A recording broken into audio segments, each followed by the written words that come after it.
a gente vai falar um pouquinho sobre o sistema respiratório. Eu sou a Flaviana e vou falar um pouquinho sobre irrigação, inervação e drenagem linfática. Eu sou a Sandy e vou falar sobre vias aéreas. Eu sou a Rafael e vou falar um pouco sobre as pleuras. Eu sou o Wendel e vou falar sobre a fisiologia. Eu sou o João Vitor e vou falar sobre o processo da respiração e os músculos utilizados nesse processo. Olá, meu nome é Sandy e eu vou começar explicando um pouco sobre o sistema respiratório e sobre as vias aéreas.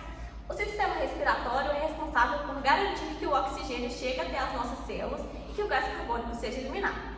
Esse processo é essencial para a nossa sobrevivência e acontece o tempo todo, mesmo que não percebemos.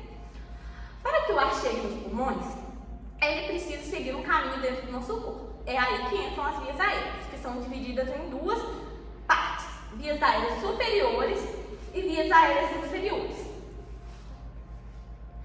As vias aéreas superiores incluem as narinas, a cavidade nasal, a faringe e a laringe. Elas têm a função de conduzir, filtrar, aquecer e umidificar o ar que respiramos.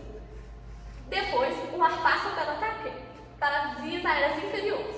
Passa pela traqueia e se divide em dois brônquios principais, levando o ar para o pulmão. Esses brônquios se ramificam em bronquíolos, que terminam em alvéolos pulmonares. Então, esse é o caminho do ar dentro do nosso corpo, um processo contínuo e vital. Agora vamos entender o que acontece dentro do pulmão durante a respiração. Olá, eu sou a Rafael e eu vou falar um pouco sobre as pleuras. As pleuras são membranas que envolvem e protegem os pulmões e revestem a cavidade torácica. São estruturas anatômicas essenciais para a respiração e proteção pulmonar. Existem dois tipos de pleura. A pleura visceral, que é a camada interna que cobre diretamente os pulmões. E ela fica bem rente à superfície dos pulmões e segue a sua forma. E tem a pleura parietal, a camada externa que reveste a parede interna da cavidade torácica, e incluindo o diafragma e as faces laterais da cavidade torácica. Ela é mais afastada dos pulmões e tem um papel de proteção e proteção adicional. O que tem entre as pleuras seria, entre as duas pleuras, no caso a parietal e a visceral, é uma cavidade pleural, na qual existe um líquido chamado líquido pleural, que ele tem a função de proteger, né, de lubrificar e tal, e permitir que os pulmões se mantenham, movimentem suavemente enquanto respiramos, evitando os atritos. No caso, a função das pleuras seria lubrificação, proteção e facilitação de trocas gasosas. Então, aqui podemos, de acordo com o desenho, podemos observar direitinho onde fica a pleura parietal, a pleura visceral e a cavidade pleural, que é onde tem o líquido pleural. E é isso. Meu nome é Wendel e vou estar falando sobre a fisiologia do sistema respiratório. Inicialmente, o ar entra pelas narinas e passa pela cavidade nasal, onde ocorre a filtração através dos pelos e do muco. Em seguida, o ar ele passa pela faringe, que é uma estrutura comum do sistema respiratório e do sistema digestório. Então, tanto o alimento que a pessoa ingere quanto o ar que a pessoa inala, eles passam pela faringe. Em seguida, esse ar ele vai para a laringe, que possui paredes constituídas por cartilagem, sendo cartilagem elástica e cartilagem hialina. A elástica é importante para o fechamento da glote durante a deglutição, ou seja, quando a pessoa se alimenta, essa válvula fecha para o alimento não ir para o pulmão. Já a hialina pode ser observada na tireoide e na glicoide. Em seguida, esse ar percorre a traqueia, que serve como um tubo que liga a laringe aos brônquios, possuindo anéis cartilaginosos e um revestimento interno por epitélio mucociliar.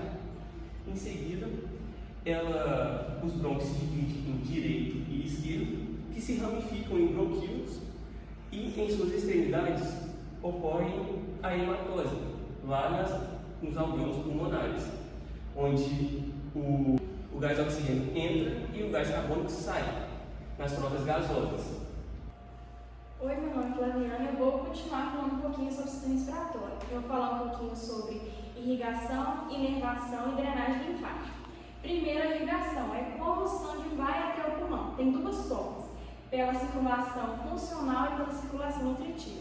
Circulação funcional é quando passa do lado do coração aqui direito e vai para o pulmão pela artéria pulmonar, ou seja, vai oxigenar o oxigênio. Essa é a parte da função do pulmão. A circulação nutritiva é quando o sangue está do lado esquerdo do coração e vai para a artéria aorta e vai para o pulmão. Essa parte é que vai nutrir o pulmão. E depois a gente tem a parte da inervação. O pulmão ele é feito nada, né? Ele é basicamente, como que eu falo? Controlado pelo sistema nervoso autônomo, que é aquele que a gente ali está funcionando e a gente não está percebendo. Tem dois tipos, que é o parasimpático e o simpático. O parasimpático é quando a gente está relaxado e o simpático é quando a gente está adrenalina, que o pulmão precisa estar mais rápido. Por último, a gente tem a drenagem linfática. Por causa de todo esse processo, o pulmão ele vai ter vários resíduos. Então, vai vir uma linfa, né, no pulmão, vai pegar esse resíduo, vai levar para o linfonodo e esse linfonodo vai filtrar essa linfa. Isso é muito importante para não ter doenças e também para não ter células anormais no nosso corpo, né, para não ter outra coisa anormal. E é isso. Opa, meu nome é João Vitor Andrade e faço um pouquinho agora sobre o processo de respiração, que é basicamente dividido em duas etapas. A inspiração, que é o ato de puxar o ar, e a expiração, que é o ato de soltar o ar para fora. Na inspiração, temos como principal músculo o diafragma, que se contrai, desce e aumenta o volume da cavidade torácica. Isso gera uma pressão negativa dentro dos pulmões, que faz que o ar seja puxado e enviado para dentro. Outro músculo muito especial também são os intercortais externos, que elevam as costelas, aumentando o volume lateralmente da cavidade torácica. Agora, numa respiração forçada, temos a ajuda dos músculos acessórios. O que seria essa respiração forçada? Seria quando você realiza um exercício intenso.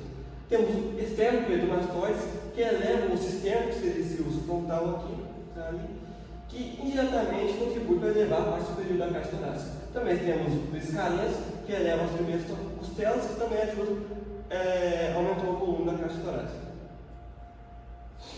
E agora, na expiração, que é basicamente em repouso, o diafragma volta ao seu local de origem, ou seja, não gasta, ou seria para gastar energia, ele volta ao seu local de origem, que faz que gera uma pressão positiva dentro do pulmão, que o ar saia. Mas já numa expiração forçada, temos a ajuda dos músculos intercostais internos, que abaixam as costelas, fazendo o volume diminuir, e os músculos abdominais internos, que se contraem e empurram as vísceras para cima. Isso força o diafragma a sumir e diminuir o volume da cavidade torácica, ou seja, gera uma pressão positiva dentro do pulmão, que faz o ar sair. Esse foi o trabalho. Tchau, obrigado.